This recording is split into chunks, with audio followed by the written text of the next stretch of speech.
Good morning, and hopefully I haven't put you off your breakfast with the title of this one.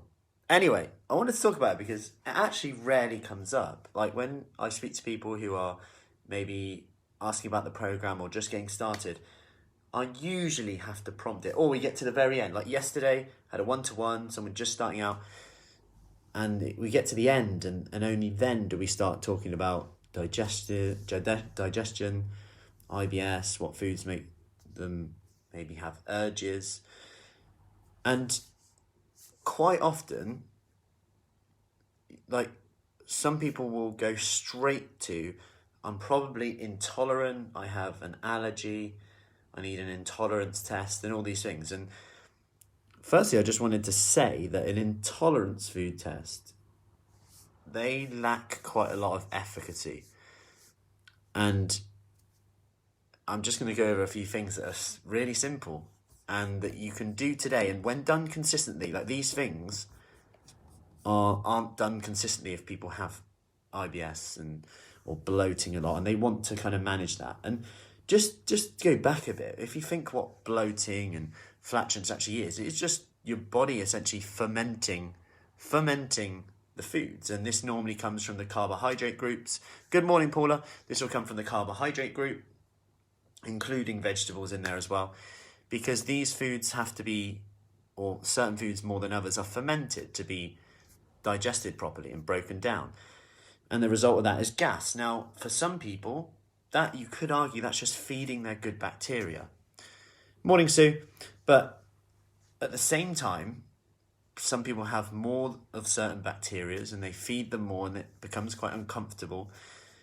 And their balance of bacteria is different to others. And then you throw in lifestyle factors, and then you throw in what is normal for that person. So, for example, for the first probably 18 years of my life, I was bloated quite a lot, had lots of frequent urges, and and thought that was quite normal until I realised about gluten and certain fibres in general, fermentable fibres. So, I'm going to go over that in a second, but first I just want to give you really simple things. And this sounds really simple, and it is, but skipping meals and then eating a lot at one meal, especially if you're not used to it, like, fasting, stuff like that, this could result in bloating just from the amount of food you eat at once. Stomach expands, more food to digest, result of that, more potential for fermentable carbs all at once. These can have an impact. Sounds really obvious, again, like I said. Number 2 is spicy food. We don't often talk about this when it comes, we often think about, it's gluten, dairy, but actually spicy food can result in IBS. Limit caffeine. Caffeine, again, it's not nicknamed poop juice for no reason. I know one of the ladies bought their other half a mug that said poop juice on it for that reason. Anyway, that was a few years ago. Chew more. Sounds simple, but the research is actually really interesting. So, and this is it. So they compared those who chewed their food 10 times, so 10 chews, compared to 40 times, and chewing only 10 times led to increased malabsorption, so they're not absorbing their nutrients as much. And if you think about if you're not absorbing your nutrients as much, then less broken down, because digestion starts in the mouth. If you put starch in your mouth, a carbohydrate, you release an enzyme called amylase, and that starts to break down even in our mouth. So if we're rushing that part, you got to think, as it then gets to the next stage, we can only break down, we've got a fair bit of stomach acid and enzymes down there, but we're also slowing down in terms of how much we eat. So then the volume goes down. Surprise, surprise. Drinking more fluid. If you have eaten lots of fibre, had a large meal, drinking water can help because fibre will soak up the water, okay? And especially if you're doing something like veganuary, the next part is going to help you a lot. So some people say, they eat lots of pulses, now they're like bloated, etc. One, I would say go slow, okay? So if you are adding those foods in, don't just go, I'm now eating like a chicken breast and some rice and some vegetables. Now I just eat like pulses and lentils. you'll probably feel pretty horrendous and get quite a lot of bloating if you just jump from one to the other. You want to go kind of slowly with it and have a balance. And like anything though, it could be, if you're doing that consistently and you get, so for me, for example, no matter how long I do that for, I just feel uncomfortable, bloated, gassy, windy. It's not nice. And as a result of that, I get nothing done because I'm going to the loo all the time. I'm probably not absorbing nutrients as much, etc. So no wonder I feel horrendous when I do that. So for me, having more of a balance in my nutrition is better. I will eat pulses from now and then, but in very small amounts. So, and that just works for me better. I feel better, got more energy, and I'm getting all the nutrients I need in. Anyway, on that note, so what does this mean? So there are, essentially this is due to the fibre, okay, the fermentable fibre. Now, I wouldn't suggest someone just cuts out fibre because there's types of fibre that could make this a bit more simple for you. So there's something called a fermentation potential. And they did a study in Leicester, in the NHS actually, and Mike Sweeney, who's a dietitian who I did a podcast with, we did delve into this in lots more detail than I'm going to delve into it now, because that was where he worked and did lots of clinics of people with IBS. Now, this is a more simple version of the FODMAP diet. You may have heard of that. That's cutting out fermentable carbohydrates, gassy. And there's a green, an amber, and a red. But the problem with that is it can get quite confusing. You know, like greens, ambers, reds. Whereas this one kind of simplifies things down a bit. It essentially says, right, foods high in fat, avocado, olive oil, butter, cream, meats, eggs. I say meats like tend to be higher. You could get a lean meat anyway. Yogurt, again, in that grey area, but these won't be as fermentable, and these won't ferment pretty much. So especially if you go fat food like eggs, avocado, olive oil, you know, these oily fish, these foods, protein and fat food, you can kind of group them. These won't ferment, okay? So I could pretty much guarantee that, you know, if you went for a diet in those foods, after a few days, you'd probably have the opposite issue. If it was IBS, as in having urges to go. If you flip that now and go towards vegetables, vegetables will be, most vegetables are okay, but you want to make sure they're cooked for one. Two, the obvious ones, broccoli, cabbage, Brussels sprouts, then legumes, kidney beans, chickpeas, any legume. They're going to be higher on the fermentation list. So you want to kind of either limit these foods or just be aware of their portion, or if you're really struggling, obviously speak to someone, get some help, but maybe actually look at lowering them. Starch as well. So this is the group that you want to modify as well. So you can still eat carbohydrates, but obviously you want to make sure you're eating the reverse to normal here, if it's for like urges, IBS, and going to the loo a lot. And that would be things like jasmine rice, sweet potatoes, small amounts of white bread, so like not the fermentable brown seeded one, like rice pasta, rice noodles instead, or like corn-based lasagna. So for example, if I normally eat a lasagna, I would go to the loo straight away. Sorry for too much information. If I eat, so we use gluten-free, corn-based ones, and obviously amount is still important, and I'm absolutely fine.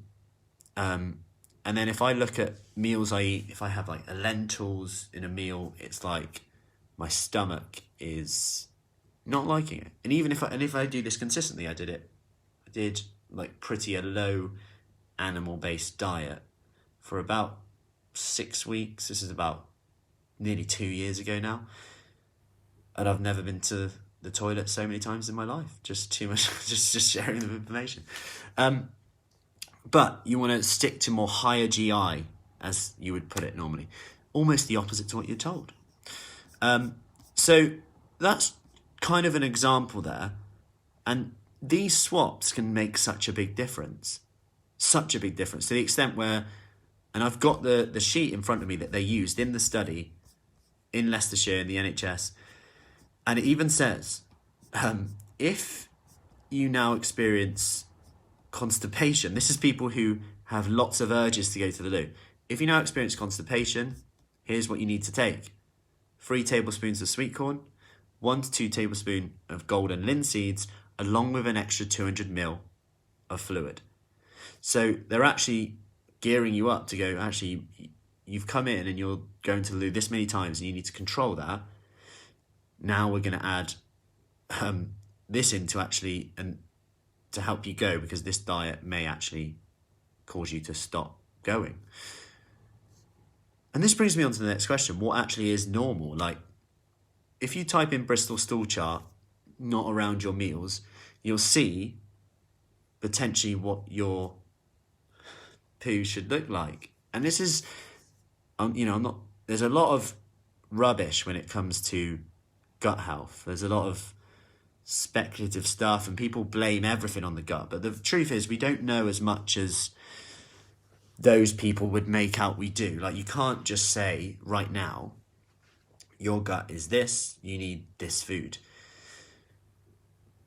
But what you can do is look at the Bristol stool chart and you'll quickly see if something might be up.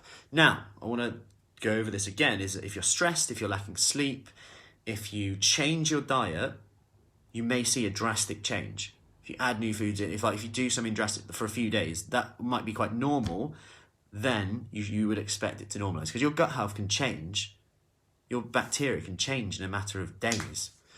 Exercise can change it. So if you think about that, if we're getting a test and saying, right, this is what your gut health is, it could change in a few days. And that's the problem with those tests. Hey, Ben. So I hope that helps. One last one I want to touch on is with lactose-free milk. And I was at a conference, obviously like 2 years ago now, because in-person conferences aren't allowed anymore. For now, I'm actually buzzing to get back to it. So, and this was about lactose-free milk. So they did a study on like gluten-free products, gluten products, lactose-free milk, not lactose-free milk. And they wanted to see what happened when people were blinded and what they thought was the one they were having. So they essentially said to people, here's milk, but it was actually lactose-free milk. And these people defined themselves as being lactose intolerant. And they did the same with gluten. And what they found is people who were given gluten products but said they were gluten intolerant were actually okay. And not all of them developed, and then they did the opposite. So just how much the mind comes into this. Now, so this is quite an easy thing you can do, is buy some normal milk and then buy some lactose-free milk. Separate them, because they obviously taste pretty much the same. I'll get the same brand of milk as well, just one's lactose-free.